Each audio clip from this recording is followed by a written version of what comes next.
اللہ الرحمن الرحیم، کیا خواب کی حالت میں نبی کریم صلی اللہ علیہ وسلم کی زیارت کرنے والا صحابی کہلائے گا؟ بالکل ایسا نہیں ہے۔ آپ صلی اللہ علیہ وسلم کی زندگی میں اور ایمان کی حالت میں اگر نبی کریم صلی اللہ علیہ وسلم کو دیکھا ہو تو وہی شخص صحابی کہلاتا ہے، اس کے علاوہ کوئی شخص صحابی نہیں کہلاتا۔ یہاں تک کہ اگر کوئی شخص آپ صلی اللہ علیہ وسلم کی زندگی میں موجود بھی تھا لیکن اس نے نبی کریم صلی اللہ علیہ وسلم کو نہیں دیکھا اور ایمان کی حالت میں تھا تو تبھی وہ صحابی نہیں کہلائے گا بلکہ وہ تابعی کہلائے گا۔ جیسے کہ عباس رضی اللہ تعالیٰ عنہ کے بارے میں ہے کہ وہ اپنی ماں کی خدمت اس قدر کیا کرتے تھے کہ ان کو وقت نہیں ملتا کہ وہ نبی کریم صلی اللہ علیہ وسلم کی اگر زیارت کریں، حالانکہ وہ ایمان کی حالت میں تھے،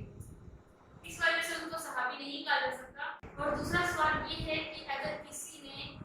خواب میں نبی صلی اللہ علیہ وسلم کو دیکھا کہ وہ اس بندے کو کسی چیز کا حکم دے رہے ہیں، اس بارے میں کیا کہا جاتا ہے؟ تو اس کا جواب یہ ہے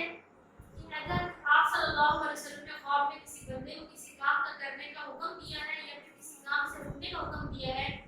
تو اس سے حکم شرعی ثابت نہیں ہوتا ہے، لیکن